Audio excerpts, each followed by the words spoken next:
Hello friends, எல்லாரும் எப்படி இருக்கீங்க? இன்றைக்கி நம்ம வீடியோவில் வெண்பொங்கல் செய்ய போகிறோம். ஏற்கனவே நம்ம சேனலில் வந்து பார்த்தீங்கன்னா வெண்பொங்கல் வீடியோ வந்து அப்லோட் பண்ணியிருக்கோம். நிறைய பேர் வந்து ட்ரை பண்ணிவிட்டு ரொம்பவே சூப்பராக இருக்குது, இந்த மாதிரி வெண்பொங்கல் இது வரைக்கும் நாங்கள் சாப்பிட்டதே இல்லை அப்படின்லாம் நிறைய பேர் வந்து கமெண்ட்ஸ் பண்ணியிருந்தீங்க. இன்றைக்கி வந்து பார்த்திங்கன்னா நம்ம கொஞ்சம் உதிரியாக வந்து வெண்பொங்கல் வந்து செய்ய போகிறோம். ஏற்கனவே நம்ம வந்து நல்லா குழஞ்சி வர மாதிரி வெண்பொங்கல் வந்து ட்ரை பண்ணியிருந்தோம். இன்றைக்கி கொஞ்சம் நம்ம வந்து பார்த்திங்கன்னா உதிரியாக இருக்கிற மாதிரி வெண்பொங்கல் வந்து செய்ய போகிறோம். ஸ்டவ்வை பற்ற வச்சுக்கிட்டு ஸ்டவ் மேலே ஒரு கடாய் வச்சுக்கோங்க. கடாய் நல்லா சூடு இருந்ததும் ஒரு கிளாஸ் அளவுக்கு நான் பாசிப்பருப்பு எடுத்து வச்சுருக்கேன். இந்த பாசிப்பருப்பை சேர்த்துடுறேன். 2 கிளாஸ் அளவுக்கு பச்சரிசி சேர்த்துக்கிறேன். அரிசி பருப்பு ரெண்டையும் சேர்த்ததுக்கப்புறமா ஸ்டவ்வை வந்து குறைச்சி வச்சுக்கோங்க. மீடியம் ஃப்ளேமில் இல்லை லோ ஃப்ளேமில் வச்சுக்கிட்டே ஒரு 3-4 நிமிஷத்துக்கு நல்லா நம்ம அரிசி பருப்பை வறுத்துக்கலாம்.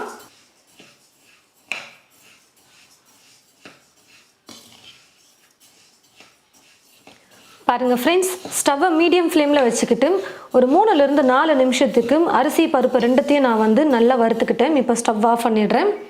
அரிசி பருப்பு வந்து பார்த்தீங்கன்னா தண்ணியில் ஒரு 2-3 முறை நல்லா கழுவி எடுத்துக்கோங்க.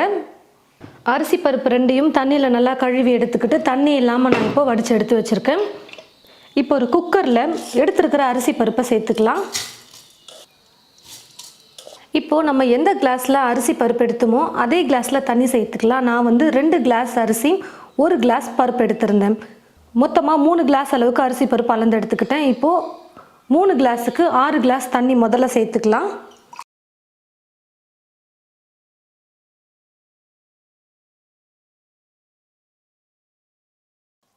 இப்போ வந்து பார்த்திங்கன்னா 6 கிளாஸ் தண்ணி சேர்த்துக்கிட்டேன். இப்போது எக்ஸ்ட்ரா 1 கிளாஸ் மட்டும் தண்ணி சேர்த்துக்க போகிறேன். மொத்தமாக 3 கிளாஸ் அரிசி பருப்புக்கு 7 கிளாஸ் அளவுக்கு இப்போ தண்ணி சேர்த்துருக்கேன். உப்பு வந்து தேவையான அளவுக்கு இப்போவே சேர்த்துக்கோங்க. கூடவே 1 ஸ்பூன் அளவுக்கு எண்ணெய் சேர்த்துக்கிறேன். ரொம்ப அதிகமாக சேர்க்க வேணாம், 1 ஸ்பூன் எண்ணெய் சேர்த்தா போதும். இப்போது குக்கர் மூடி போட்டு மூடி வச்சுட்டு வேக வச்சு எடுத்துக்கலாம். உங்களுடைய குக்கரில் நீங்கள் சாதம் வடிக்கும்பொழுது எத்தனை விசில் விடுவீங்களோ அதிலிருந்து 1 விசில் எக்ஸ்ட்ரா விட்டுக்கோங்க, போதும், கரெக்டாக இருக்கும். இப்போ எங்களுடைய குக்கரில் வந்து பார்த்தீங்கன்னா 3 விசில் விட்டால் சாதம் வந்து வெந்துடும். இப்போ நான் எக்ஸ்ட்ரா 1 விசில் விட்டுக்க போகிறேன். மொத்தமாக 4 விசில் வந்து நான் விட்டுக்க போகிறேன். பொங்கல் விசில் வரத்துக்குள்ளே நம்ம வந்து சட்னி வந்து ரெடி பண்ணிக்கலாம். காரத்துக்கு ஒரு 4 பச்சை மிளகாய் சின்னதாக இருக்கிற மாதிரி எடுத்திருக்கேன். ஒரு சின்ன துண்டு இஞ்சி வந்து சேர்த்துக்கிறேன். 2 பல் பூண்டு. தேங்காய் வந்து பார்த்தீங்கன்னா மேலே இருக்கிற அந்த ப்ரௌன் கலர் எல்லாத்தையும் எடுத்துகிட்டு நான் வெள்ளையாக தேங்காவை கட் பண்ணி எடுத்து வச்சுருக்கேன். நல்லா கை நிறைய 2 கைப்பிடி அளவுக்கு நான் வந்து தேங்காவை சேர்த்துக்கிறேன். பொட்டுக்கடலை வந்து பார்த்தீங்கன்னா ஒரு 2-3 ஸ்பூன் அளவுக்கு சேர்த்துக்கிட்டால் போதும்.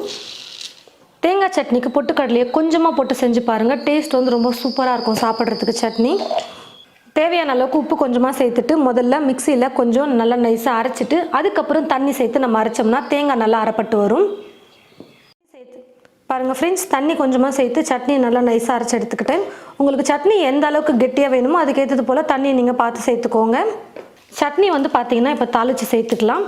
ஒரு குட்டி தாளிப்பு கரண்டியில் கொஞ்சமாக 1 ஸ்பூன் அளவுக்கு எண்ணெய் சேர்த்துக்கிட்டு கடுகு, உளுத்தம்பருப்பு 1/2 ஸ்பூன், கருவேப்பிலை கொஞ்சம் சேர்த்து நல்லா தாளித்து எடுத்து வச்சுருக்கேன். இப்போ இந்த தாளிப்பை சட்னியில் சேர்த்துக்கிறேன். சட்னியும் ரெடி ஆகிடுச்சு. குக்கர் விசில் வெயிட் வந்து குறைஞ்சிருச்சு. பொங்கல் வந்து பார்த்திங்கன்னா நல்லா சூப்பராக வந்துருச்சு. அரிசி பருப்பு எல்லாமே நல்லா வெந்துருச்சு பாருங்கள். ஸ்டவ்வை பற்ற வச்சுக்கிட்டு ஸ்டவ் மேலே ஒரு கடாய், எப்படி இல்லைன்னா ஒரு தாளிப்பு கரண்டி வச்சுக்கோங்க. நெய் வந்து இப்போ இந்த கடாயில் சேர்த்துக்க போகிறேன். பொங்கல்னு சொன்னாலே நெய் இருந்ததுனா தான் டேஸ்ட் அவ்வளோ சூப்பராக இருக்கும் சாப்பிட்றதுக்கு. ஒரு சிலருக்கு நெய் பிடிக்காது, அப்படி பிடிக்கலைன்னா பரவாயில்ல, நீங்கள் எண்ணெயை மட்டுமே சேர்த்துக்கலாம். நான் வந்து இந்த மாதிரி ஸ்பூன் ஃபுல்லாக கெட்டியாக 3 ஸ்பூன் அளவுக்கு நெய் சேர்த்துருக்கேன். கூடவே எண்ணெயும் வந்து நான் சேர்த்துக்கிறேன். எண்ணெய் நெய் நல்லா காஞ்சதுக்கப்புறம் முந்திரி வந்து எடுத்து வச்சுருக்கேன் 2ஆக உடச்சி. இப்போ இந்த முந்திரியை சேர்த்துக்கிறேன். நீங்கள் எவ்வளோ சேர்க்கணும்னு நினைக்கிறீங்களோ அந்த அளவுக்கு நீங்கள் முந்திரியை சேர்த்துக்கலாம். ஸ்டவ்வை வந்து குறைச்சி வச்சுட்டே முந்திரியை வறுத்துக்கோங்க, டக்குன்னு கலர் வந்துடும். ஓரளவுக்கு முந்திரி பொன்னிறமாக வறுப்பட்டதுக்கப்புறமா ஒரு பெரிய துண்டு இஞ்சி எடுத்து நல்லா பொடியாக நறுக்கி வச்சுருக்கேன், அதை சேர்த்துக்கிறேன். 1/2 ஸ்பூன் அளவுக்கு மிளகு சேர்த்துக்கிறேன். நல்லா ஸ்பூன் ஃபுல்லாக இந்த மாதிரி 1 ஸ்பூன் எடுத்துக்கோங்க சீரகம். 1/4 ஸ்பூன் பெருங்காயத்தூள் சேர்த்துக்கிறேன்.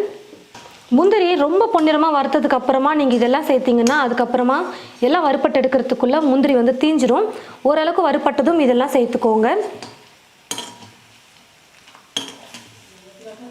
முந்திரி நல்லா பொன்னிறமாக இந்த மாதிரி வறுப்பட்டு வந்ததுக்கு அப்புறமா நம்ம ஸ்டவ் ஆஃப் பண்ணிக்கலாம். ஸ்டவ் ஆஃப் பண்ணதுக்கு அப்புறமாவே நீங்கள் கருவேப்பிலையை சேர்த்துக்கோங்க.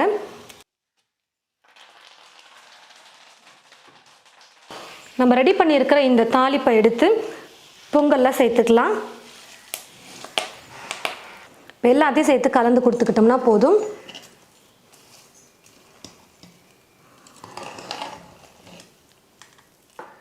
பாருங்கள் ஃப்ரெண்ட்ஸ், வெண்பொங்கல் நல்லா சூப்பராக நல்லா டேஸ்டியாக நம்ம ரெடி பண்ணிட்டோம். நம்ம சொன்ன இதே அளவுகளை கொண்டு நீங்கள் வெண்பொங்கல் செஞ்சீங்கன்னா இதுக்கப்புறம் உங்களுடைய வீட்டில் இந்த மாதிரி தான் பொங்கல் வந்து செய்வீங்க. அவ்வளோ டேஸ்டியாக இருக்கும். நல்லா உதிரி உதிரியாக வேணும் அப்படின்னா இந்த மாதிரி செஞ்சுக்கோங்க. இந்த பொங்கலை நீங்கள் சாப்பிட்டீங்கன்னா கண்டிப்பாக கோவிலில் கொடுக்குற பிரசாதம் பொங்கல் மாதிரியே இருக்கும். ஒரு சில கோவிலில் வந்து பார்த்தீங்கன்னா கொஞ்சம் இந்த மாதிரி தான் சாதமும் பருப்பும் தனித்தனியாக தெரிகிற மாதிரி இருக்கும். பொங்கல் வந்து பார்த்தீங்கன்னா ஒன்றா சேர்ந்து மசிஞ்சு இல்லாமல் குழஞ்சு இல்லாமல் இந்த மாதிரி தெரியும் பார்க்குறதுக்கு.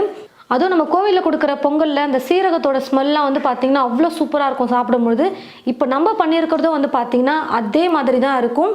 நான் வந்து பொங்கலுக்கு கூடவே சட்னியும் ரெடி பண்ணியிருக்கேன். ரொம்ப சிம்பிளாக நம்ம செய்யணும். காலைல பிரேக்ஃபாஸ்ட் இல்லை நைட்டு டின்னருக்கு பொங்கல் எதாவது செய்யணும் அப்படின்னு நினச்சிங்கன்னா இந்த மாதிரி பொங்கலை செஞ்சுட்டு கூடவே தொட்டுக்கிறதுக்கு ஒரு தேங்காய் சட்னி ஒரு 5 நிமிஷத்தில் ரெடி பண்ணிடலாம். நீங்களும் இது போல் உங்களுடைய வீட்டில் வெண்பொங்கலும் தேங்காய் சட்னியும் செஞ்சு பாருங்கள். செஞ்சு பார்த்துட்டு எப்படி இருக்குன்னு மறக்காமல் கமெண்ட் பாக்ஸில் வந்து கமெண்ட் பண்ணுங்கள். இந்த வீடியோவை மற்றவங்களுக்கும் ஷேர் பண்ணுங்கள். தேங்க்யூ.